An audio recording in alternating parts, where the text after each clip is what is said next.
Hello my dear students. तो आज इस क्लास में हम क्वेश्चन नंबर 15 का सेकंड पार्ट सॉल्व करेंगे। इससे प्रीवियस क्लास में हमने फर्स्ट पार्ट को सॉल्व किया था, तो देखते हैं कैसे करते हैं। तो देखिए, हमें लेंथ ब्रेड्थ निकालनी है रेक्टेंगल्स के लिए जिनका एरिया हमें गिवन है ये। तो वापस बिल्कुल फर्स्ट क्वेश्चन की तरह हमें फॉलो करना है। सबसे पहले इसके फैक्टराइज करेंगे। फैक्टराइज करने के बाद एरिया के फॉर्मूला, जो कि रेक्टेंगल के एरिया का फॉर्मूला होता है L/B से कंपेयर करने के बाद हम लेंथ और विड्थ यानी कि लेंथ ब्रेड्थ ईजिली हम फाइंड कर पाएंगे। ठीक है, मैंने आपको स्टेप्स बता दिए कैसे कैसे होगा। अब हम चलते हैं सॉल्यूशन की तरफ। तो देखिए, इसके फैक्टर्स मैं आपको अलग से करके दिखाऊंगी। तो सबसे पहले देखो, थोड़ा सा मैं एक्सप्लेन करती हूँ कैसे कैसे फैक्टर्स करने का शुरुआती प्रोसीजर होता है।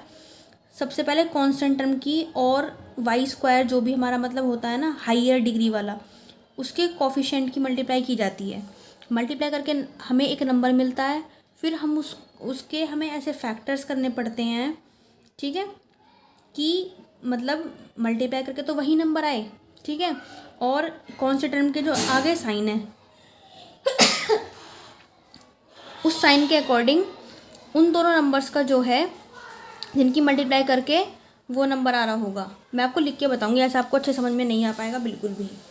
तो देखिए, हमें किसके फैक्टर्स करने हैं। 35y² + 13y - 12।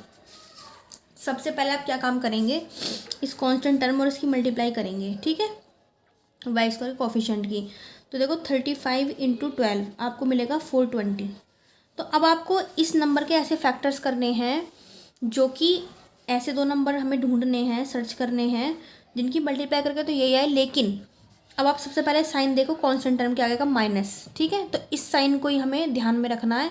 तो उन दोनों नंबर्स के मल्टीप्लाई करके तो यही आए उन दोनों नंबर्स की, लेकिन माइनस करके कितना आना चाहिए बेटा, माइनस करके आना चाहिए आपका 13, यानी कि जो आपकी मिडिल टर्म है।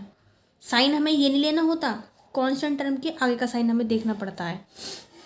ठीक है, तो मल्टीप्लाई करके हमें ऐसे दो नंबर देखने हैं जो 420 दे, और माइनस करके जो हमारी मिडिल टर्म है यानी कि 13y है, y का जो कोफिशिएंट है 13 आना चाहिए। तो आपका टारगेट क्या है, ऐसे दो नंबर ढूंढना जिनकी मल्टीप्लाई करके 420 आए और माइनस करके 13 आए। तो करते हैं इसके फैक्टर्स। सबसे पहले इसके हम फैक्टर्स ही कर लेते हैं 420 के। तो देखो, 2 से कट करेंगे कितना आएगा, 210। फिर से अगेन 2 से कट सकता है, ये कितना कटेगा, 2 × 1 = 2, ना जाने की 0, 2 × 5 = 10।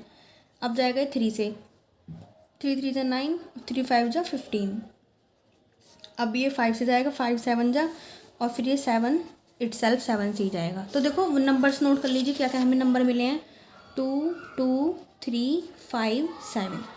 तो देखिए, अब हमें ना क्या काम करना है, इन नंबर्स के हमें ऐसे दो नंबर की कॉम्बिनेशन बनाने हैं जिनकी मल्टीप्लाई करके तो 420 आए और माइनस करके कितना आना चाहिए बेटा, 13।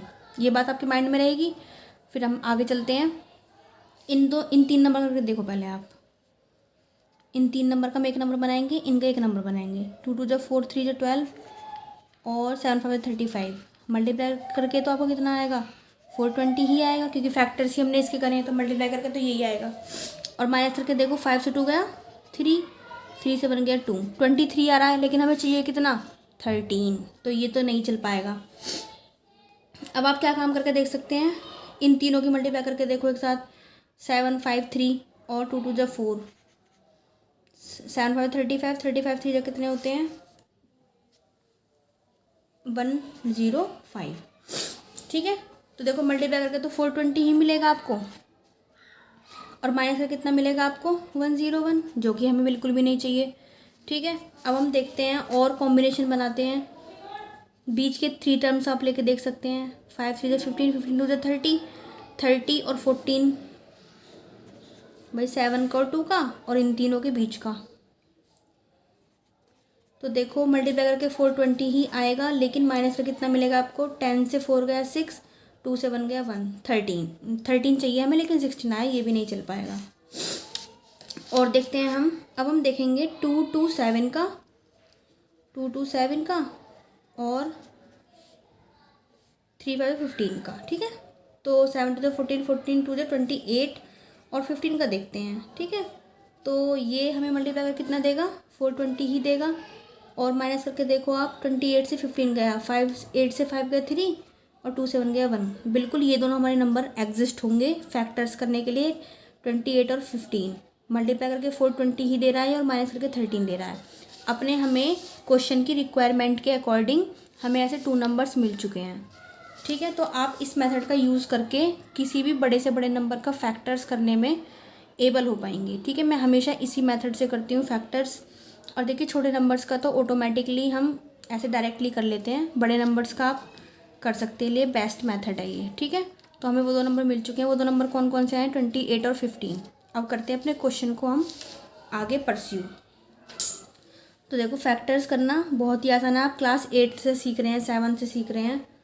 अगर आप अच्छे एक स्टूडेंट हैं, मेहनती, तो आपसे डेफिनेटली फैक्टर्स करने आते होंगे, क्योंकि एक बेसिक चीज़ है। फैक्टर्स तो मैंने आपको करना बता ही दिया, वरना फैक्टर्स का इसमें कोई मतलब जो है ना, मेन तो हमें लेंथ विड्थ निकालनी थी। मैं डायरेक्ट भी कर सकती थी इस क्वेश्चन को, बट मैंने फिर भी आपको एक बार एक्सप्लेन किया जिससे आपको फैक्टर्स में कोई दिक्कत ना आए। ठीक है, तो कौन कौन से वो नंबर मिले थे? 28। अब माइनस करके निकाला था तो माइनस ही लगाएंगे बीच में। कितना था? 15। और y अपनी जगह पे ऐसे ही रहेगा, -12 भी ऐसे ही रहेगा। तो 35y², y की मल्टीप्लाई इसके साथ करेंगे तो +28y -15y -12। क्या फैक्टर 7 हमारा सीधे सीधे कॉमन निकल के आ रहा है, 7y। तो यहाँ से क्या बचेगा आपके पास? 7 5 जा और y ऐसे ही बचेगा, और 7 4 जा बचेगा। माइनस यहाँ से आप 3 कॉमन ले सकते हैं, 3 5 जा 15y, और माइनस माइनस प्लस 3 4 जा। मैंने आपको बताया था अगर आपका फैक्टर सही चल रहा है तो बिल्कुल ये दोनों ब्रैकेट जो हैं आपके बिल्कुल सेम निकल के आते हैं। ठीक है, अगर कुछ गलती होती है तो ये सेम कभी भी नहीं आ पाते।